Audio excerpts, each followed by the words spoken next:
Hello YouTube के हमारे सभी व्यूअर्स, इस जगत के समस्त इंग्लिश लैंग्वेज लवर्स, सम्माननीय गूगल परिवार, यूट्यूब परिवार, सेवारत कर्मचारियों, मेरे समस्त प्यारे विद्यार्थियों व बच्चों, प्रतिदिन मैं आप जी के लिए स्पोकन इंग्लिश क्लास को लेकर उपस्थित होता हूँ। यस, स्पोकन इंग्लिश क्लास में आजकल हमारे डायलेक्ट्स चल रहे हैं। व्यूअर्स, जैसे मैं आपके सम्मुख स्पेसिमेन रखता हूँ, व्यूअर्स इसी प्रकार से आप भी अभ्यास कीजिए। तो व्यूअर्स, आज की कक्षा आरंभ करने से पूर्व मैं दिनेश खुल्लर अपने चैनल ट्रू लाइफ सॉन्ग्स पर आप सभी का स्वागत करता हूं और आपको हृदय की गहराई से सभी को नमस्कार करता हूं।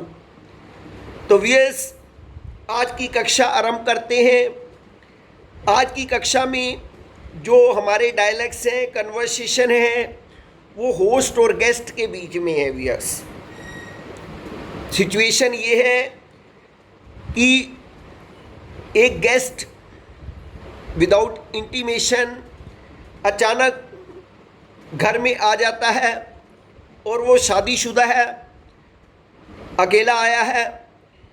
तो देखिए किस प्रकार से कन्वर्सेशन आरंभ होती है।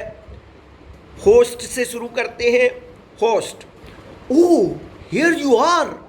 Why all alone? Where is Bhabhi? At the last moment, she changed her mind. Next time, she will certainly come. Please have a seat. Would you take tea or coffee? Tea will do. How was the journey? Was the train crowded? Yes, it was. But I had my seat reserved. I was quite comfortable. You did well. Otherwise, it would have been inconvenient. That is why I got my seat reserved. Well, I think I should go for a bath right now. I'm very tired. Of course, the whole day's journey by the train is quite tiring. Take a hot bath, it will refresh immediately. Next day: what would you like to have breakfast? I take tea, preferably 2 cups. Anything to eat besides? No, nothing. Please feel at home. No need to be formal. I'm perfectly at home. Didn't I frankly ask for 2 cups of tea instead of 1? Fine. What is your program now? Now, I will relax for a while. After the lunch, I'll go out on my business. Well, take rest. I'll arrange for the lunch after some hours. Come, let us have our meal. Thanks. You have taken a lot of trouble for me. What a number of dishes you have prepared. Not at all. Rather, it is pleasure for us. You have done a lot for me. I am really grateful to you. No mention, please. Well, when can we expect you back in the evening? Around 7 o'clock. Please don't bother to prepare anything special except chapati and dal. As you wish. At night: how was the day? Is the work done? Not yet. I could not meet a few persons. I hope to see them tomorrow. You look tired. Your bed is ready in that room. Have a sound sleep. You're right. Thanks. Good night.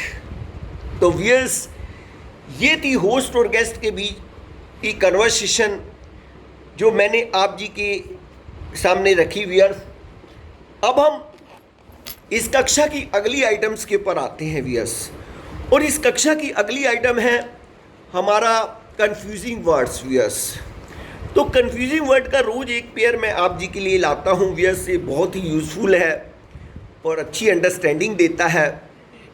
और अच्छा एक पढ़ा लिखा जो person होता है वो इसके डिफरेंस को ज़रूर जाने और उसका प्रयोग उचित स्थान पर करे। ये दो शब्द हैं, पॉलिटिक POLITIC, पॉलिटिक, और पॉलिटिकल POLITICAL। फिर से सुनिए, पॉलिटिक POLITIC, पॉलिटिक, और पॉलिटिकल POLITICAL। तो दोनों शब्दों के अंदर व्यस क्या अंतर है? व्यस पहला वर्ड है पॉलिटिक्स। वैसे ये अनयूजुअल वर्ड है, व्यस बोलते प्रयोग हम कम करते हैं, लेकिन अर्थ जरूर पता होना चाहिए कहीं करना पड़ जाए तो। पॉलिटिक का मतलब होता है इट मीन्स वाइज और प्रूडेंट, यानी कोई मतलब कि वाइस बात कर रहे, समझदारी की बात या बुद्धिमानी की बात, ये सेंस लिया जाता है व्यूअर्स इससे। It is not politic to ask him for help now, he is in trouble. देखिए व्यूअर्स, जो मैंने एग्जाम्पल का वाक्य बोला उसमें यही कहा जाता है कि ये उचित नहीं है इस समय, बुद्धिमानी वाली बात नहीं है इस समय कि उससे हेल्प मांगी जाए, क्योंकि वो खुद ही ट्रबल में है। फिर से दोहराता हूँ, it is not politic to ask him for help now, he is in trouble himself. तो इस प्रकार से पॉलिटिक वर्ड का प्रयोग किया जाता है। दूसरा वर्ड आप सभी लोग जानते हैं, political.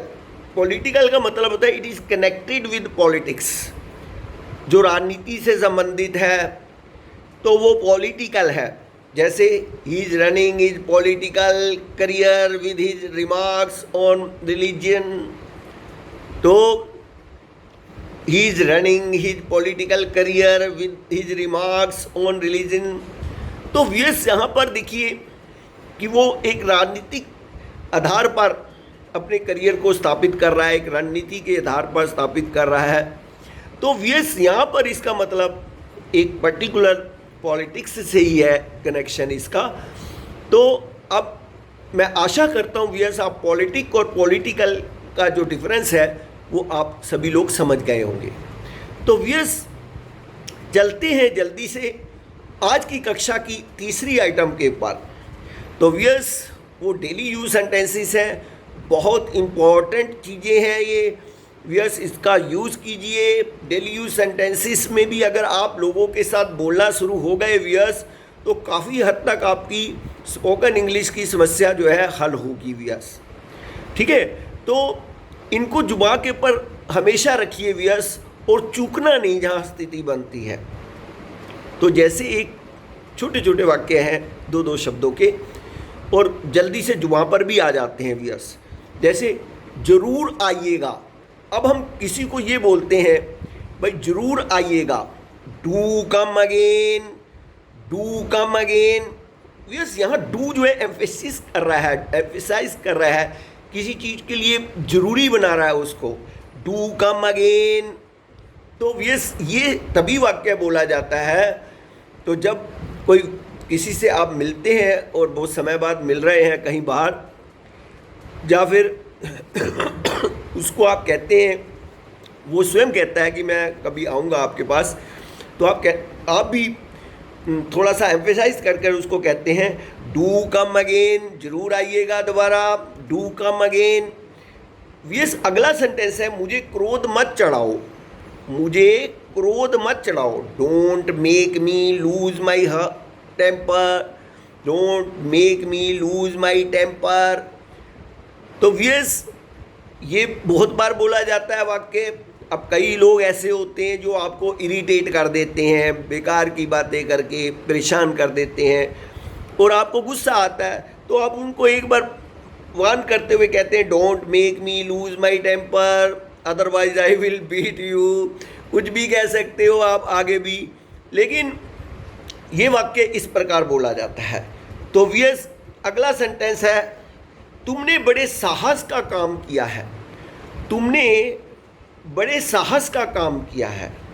That was very brave of you, that was very brave of you.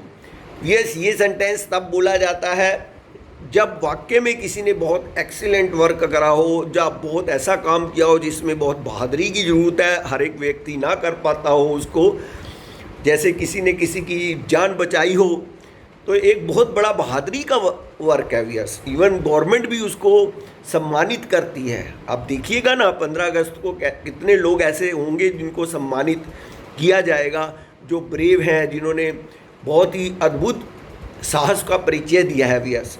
तो ऐसी जगह पर उस पर्सन के प्रति आप ऐसा बोल सकते हो, that was very brave of you, that was very brave of you. Next है, यह अनजाने में हुआ था, यह अनजाने में हुआ था। It was done inadvertently, it was done inadvertently, INADVERTENTLY, inadvertently, it was done inadvertently. तो व्यूअर्स, ये सेंटेंस तब बोला जाता है व्यूअर्स जब हम किसी व्यक्ति, जब हमें एहसास होता है हमारे से कुछ गलत हुआ है और हमने जानबूझकर नहीं ये काम किया, और दूसरे पर्सन को वो महसूस हो जाता है व्यूअर्स कि मुझसे गलत हो गया, कर दिया इसने, तो आप उसको बोलते हो, भाई मुझे तो कुछ इसके बारे में पता नहीं था, पता नहीं अचानक ही हो गया, अनजाने में हो गया और मैं इसके बारे में नहीं जानता था। It was done inadvertently, it was done inadvertently. तो व्यूअर्स, नेक्स्ट सेंटेंस और लास्ट सेंटेंस है, गीले वस्त्र धूप में डाल दो, गीले वस्त्र धूप में डाल दो। Put wet clothes in the sun, put wet clothes in the sun. तो मेरे प्यारे बच्चों, ये थी आज के 5 डेली यूज सेंटेंसेस। कल फिर से उपस्थित होता हूँ एक नई डायलॉग्स के साथ, नए कंफ्यूजिंग वर्ड के साथ, प्लस नए डेली यूज सेंटेंस के साथ। तब तक मैं दिनेश खुल्लर आप जी से इजाज़त चाहूँगा और प्रभु से प्रार्थना करूँगा कि आप इसका अभ्यास करें और आप जल्दी से तरक्की की ओर बढ़ जाएं। इन्हीं शब्दों के साथ आप जी को जय श्री कृष्णा, राधे राधे, जय भोलेनाथ, नमस्कार।